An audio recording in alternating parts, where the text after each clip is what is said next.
What's going on, guys? Star Wars, The Force Awakens. It's hitting Blu-ray and DVD next week. The journey to get back to the Force has been one long and winding road. And Screen Junkies, we've been there every step of the way. So join us as we take a look back at the steps along that journey in the first ever Screen Junkies Rewind. So climb into your AT-AT and travel with us to a time before the Force awoken, to a time when the Force was still sleeping. Before we get started, I'd like to tell you that this episode is brought to you by Audible. To learn more, check out the link in the description below, or stick around to the end.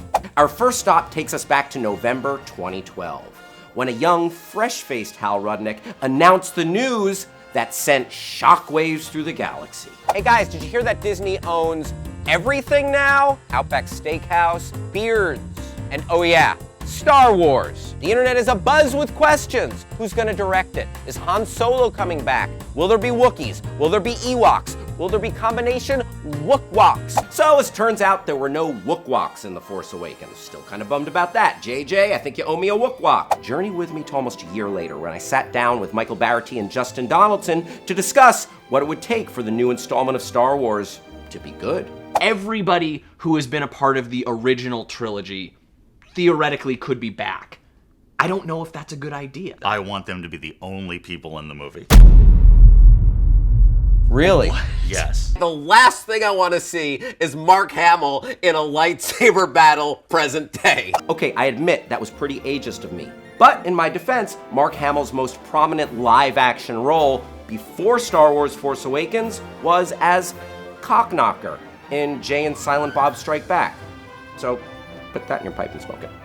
You may remember that for months, one of the biggest mysteries surrounding this movie was, what is it going to be called? Well, we didn't sit around twiddling our thumbs waiting for an answer. No, we created the Star Wars title generator, which was basically a spinning wheel with a bunch of Star Wars words on it. You know what? We came up with some fascinating results. All right, let's find out the title of episode 7. Absolutely. Hope Attack. There you have it, episode 7. Attack of the Hope. Mark, if you would give it, we're gonna give it 2 spins. Gungans, Devin.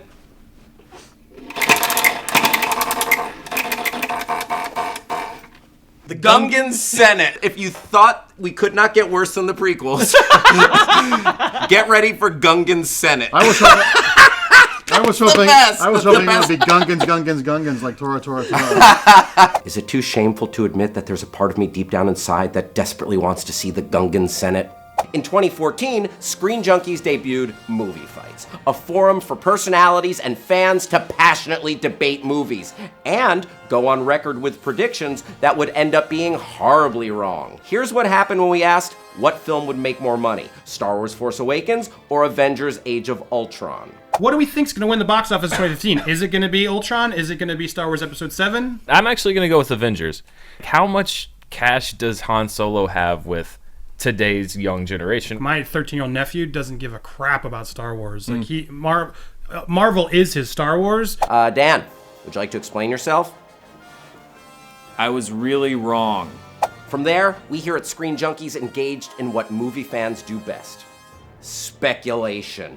Seemingly endless hours of beautiful speculation from what the title of the movie means. It is called The Force Awakens. Who has it? Who's it awakening in? The Force Awakens. Was it asleep this whole time? That crazy new lightsaber. It wasn't like a full stream. It felt like it was a little janky. Like Yeah. it had a I little liked fire that. to it. Is it just the Siths that get the cool lightsabers? I don't know. Right? Would George Lucas be involved? You at least want to hear what George has to say. Whether you use them or not is a completely separate issue. Yeah. For every Jar Jar and like midi-chlorians he had a Lando Calrissian. Until April 2015, we got our first sweet taste of Star Wars Force Awakens, and we moved from speculation to prediction. Let's take a look at the predictions, some of which were right, and some not right. Is the Millennium Falcon part of, is it sitting in that sand? What about the Darth Vader helmet we saw?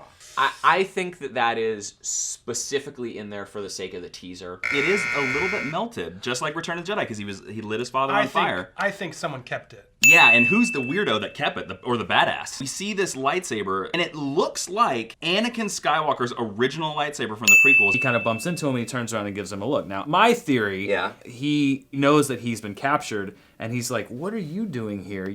Ken has a different theory. I think it's more of, hey, you're here, you're fighting with us now, and I'm proud of you. Carrie Fisher's in the trailer. They still shacking up, those two? It would appear so. Yeah. If anyone is going to bring Luke back into the fight against the new Empire, it's going to be his sister, Princess Leia.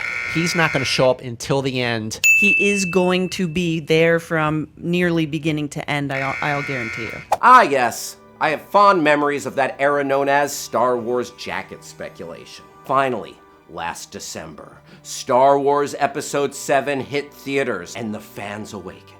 And they engaged in an age-old blood sport that sent tremors throughout the galaxy. Nerd debates! Anyone who doesn't like it, I'm gonna go on record, is an a-hole. There was no point that I felt the nostalgia was over the top or forced. I felt they were too cute by about maybe 10 to 20%. I think this is the best Star Wars movie ever made. To me, it's not even close. The best movies are not made by committee. This Force Awakens movie was clearly made by committee. After seeing it 4 times, which might be my own problem, I rank it higher than Jedi. As an initial entry, it's even stronger and braver and more confident than A New Hope, than what a lot of it did. It's a fun movie, I'll give you that. I enjoyed it. Saw it twice. I've seen almost no conversation about what's good about this movie. It seems to be almost exclusively what's bad, even from people that like it. I thought the characters were really thin. Really thin. Like, I was shocked. They were like video game characters. Yeah, she can do a bunch of stuff, but Luke Skywalker can do a bunch of No, stuff. he couldn't. He could. Don't. Everyone's been making this He blew argument. up the Death Star. That's the one thing he did. What if How do you fit it all in, right? How do you get it all in there? Easily. Cut out the dumb tentacle monsters on the hands. Well, that I definitely would agree with. The Rathars are the worst sequence of the film. Whether you like the movie or you didn't like the movie, people online are pissed at you about it. Whew.